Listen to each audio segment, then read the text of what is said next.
लगाने में, उसे अपना बनाने में, जो जितना प्रभु के नजदीक है दुनिया में वो उतना ही खुश नसीब है। ये जीवन बीतता चला जाता है, पता नहीं चलता। सुबह होती है, शाम होती है और जिंदगी यूं ही तमाम होती है। तो इसलिए जो वक्त है उस वक्त में हमें कुछ कर लेना चाहिए। एक बड़ा प्यारा भजन मुझे याद आया, सुबह शाम भजन कर ले,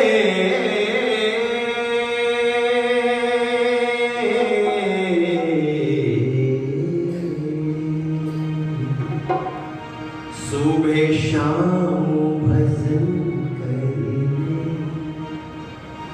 मुक्ति का यतन करे, छूट जाएंगे जन्मी मरणी, प्रभु का सिमरन कर ले, सुबह शाम भजन कर ले, प्रभु का सिमरन कर ले, छूट जाएंगे जन्मी मरणी, प्रभु का सिमरन कर ले, सुबह शाम भजन कर ले।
हाथ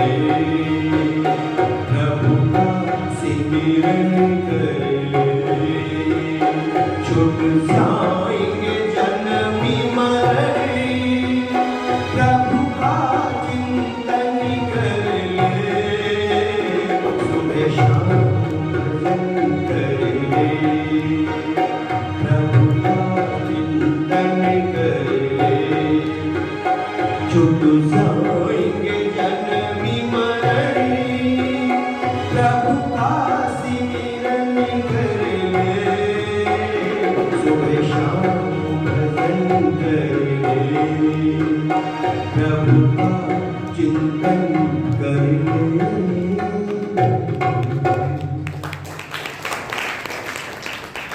ये मानुष का चोला हर बार नहीं मिलता, जो गिर गया डाली से वो फूल नहीं।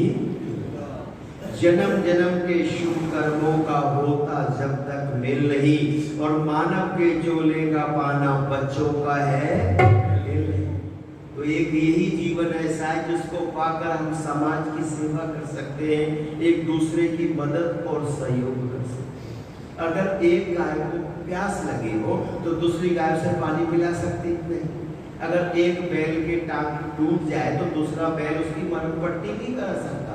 अगर एक कुत्ते को बुखार आ जाए तो दूसरा की चिंता मत कर, चल तुझे ले चलता हूँ अस्पताल में, तुझे दवा दिलाऊं। कर सकता है वो? नहीं कर सकता। पर मनुष्य प्राणी एक ऐसा दुनिया में सर्वोत्तम है जो एक दूसरे के मदद सहयोग काम आ सकता है। अच्छा, ये भगवान की भक्ति भी पशु पक्षी कहाँ कर सकते हैं? केवल हम ही कर सकते हैं। तो आइए ये सौगात, ये शुभ अवसर मिला है, इसको पाकर हम जीवन में कुछ कर लें। इसलिए मनुष्य का जीवन इस संसार में परमात्मा की सबसे बढ़िया कृति है। और तुलसीदास जी ने रामचरितमानस में एक चौपाई बड़ी प्यारी लिखी। और क्या लिखा? एक बड़े भागी मानुष तन पा,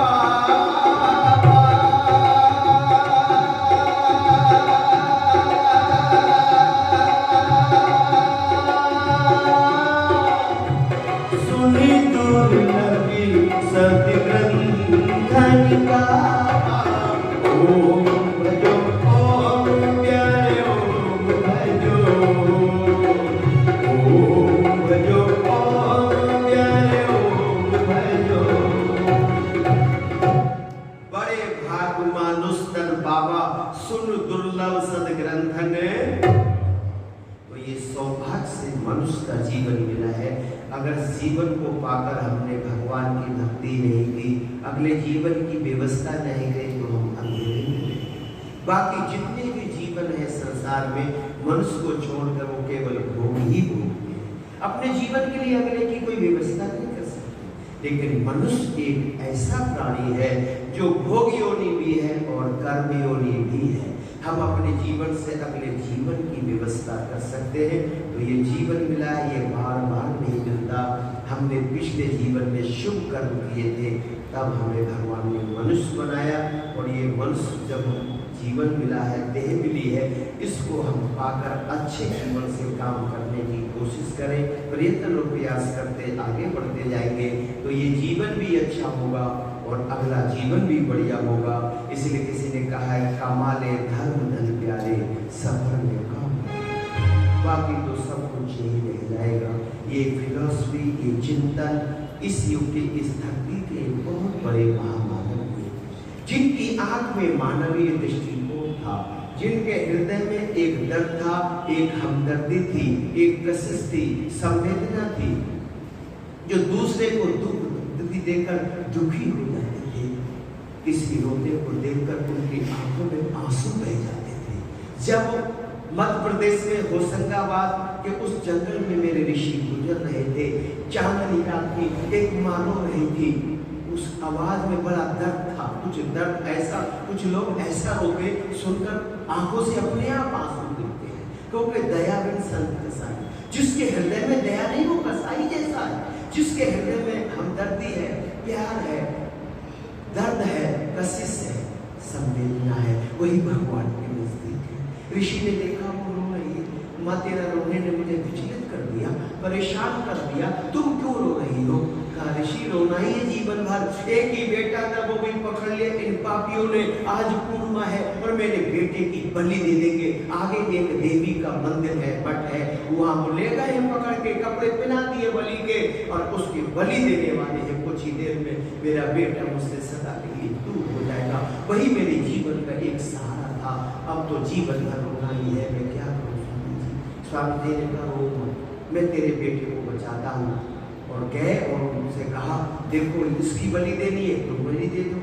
देखा तो चांदनी रात में बहुत ऋषि थे, चेहरे पे चंद्रमा जैसा तेज प्रकाश था, और कहा मैं तो बलि देंगे, उसकी नहीं दे देंगे। बस उसको छोड़ दिया, ऋषि को स्नान कराया, बलि देने वाले कपड़े उनको पहना दिए गए और देवी के आगे ले जा रहे थे, कहा सर झुकाओ और अब आपकी बलि हुई है।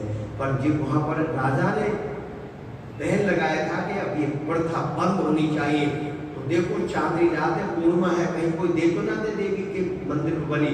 तो उनके सिपाही घूम रहे थे उधर, उन्होंने कहा यहाँ हलचल कुछ आवाज है, अब जब तक पहुंचेंगे बलि देना दे। उन्होंने फायरिंग कर दी और जैसी फायरिंग हुई तो जो पापी बलि देने वाले थे हथियार छोड़कर एकदम भाग गए। तो ऋषि बच गए और वो उस बुढ़िया का बेटा भी बच गया, जो जिसको बचाने के लिए तो भगवान उसे बचाता है। ऋषि के दिल में दर्द है, दूसरे के दुखी होते हुए दुखी हो जाते हैं, वो हम सबके प्राण है, हमें प्रेरणा देते हैं, पल पल पे हमको ऋषि संभालते हैं। और एक गीत अंतिम है और सब मिलकर इस गीत को बोलते हैं। तू नहीं पैगाम तेरा हर किसी के दिल में है, जल रही है जो शमा रोशनी महफिल। एक बार बोलेंगे दिल की गहराइयों से, बोलो जगत गुरु महर्षि दयानंद महाराज जी की। इस गीत को मेरे साथ सब मिल करके गाएंगे।